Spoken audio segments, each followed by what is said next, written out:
कल्पना कीजिए 1 करोड़ मच्छरों की, जो किसी दलदल में इधर उधर फैले हुए नहीं हैं, बल्कि एक ही लक्ष्य पर संगठित हमला कर रहे हैं। ज्यादातर लोग सोचते हैं कि इसका नतीजा सिर्फ बहुत सारे खुजली वाले काटने होंगे, लेकिन इस तस्वीर को देखिए। यह सूजा हुआ लाल पेट दिखाई दे रहा है। हर बार जब कोई मच्छर उतरता है, वो लगभग 2.5 मिलीग्राम खून निकालता है। अब जब हम इसे 1 करोड़ से गुणा करते हैं, तो पैमाना पूरी तरह बदल जाता है।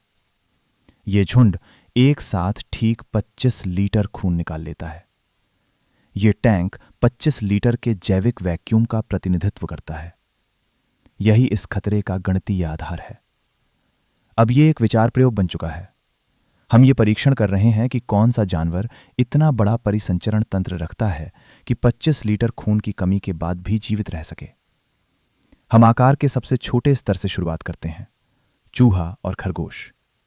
इस डायग्राम में उनकी जैविक सीमाएं देखिए। एक खरगोश के शरीर में लगभग 200 मिलीलीटर खून होता है और एक चूहे में केवल लगभग 2 मिलीलीटर। इस पैमाने पर बस एक बूंद।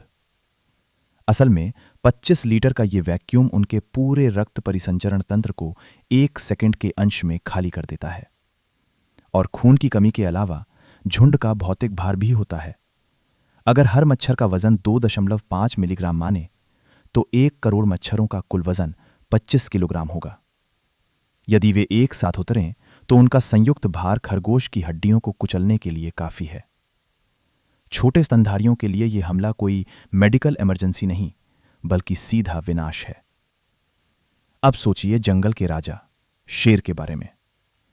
इस तस्वीर में अफ्रीकी शेर की मोटी अयाल और घना फर कीड़ों के काटने से प्राकृतिक सुरक्षा देते हुए दिखाई देते हैं, लेकिन यह डायग्राम उसकी एक घातक सीमा दिखाता है। एक पूरी तरह विकसित शेर के शरीर में केवल 5 से 6 लीटर खून होता है। हमारा 25 लीटर का वैक्यूम एक असंभव नकारात्मक संतुलन पैदा करता है। इस गणितीय समीकरण का चिकित्सीय परिणाम है पूर्ण रक्तस्राव, यानी शरीर से पूरा खून निकल जाना।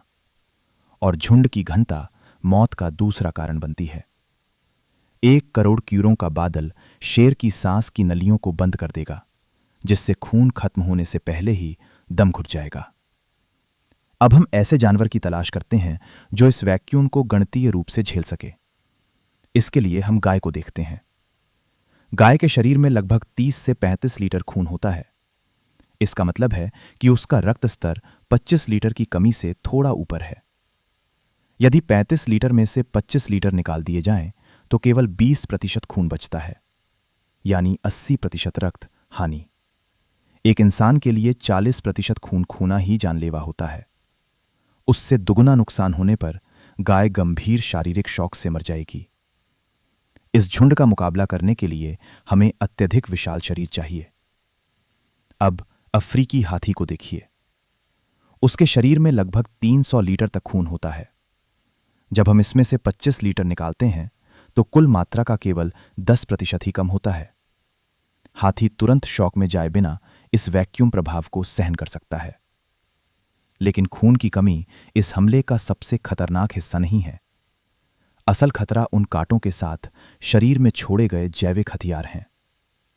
मच्छर जैविक डिलीवरी सिस्टम की तरह काम करते हैं। ये तस्वीर सूक्ष्म वायरस कणों को दिखाती है, जैसे मलेरिया या वेस्ट नाइल वायरस, जिन्हें सीधे रक्त प्रवाह में इंजेक्ट किया जाता है। इन्हीं सूक्ष्म रोगजनकों की वजह से मच्छर पृथ्वी के सबसे घातक जीव माने जाते हैं।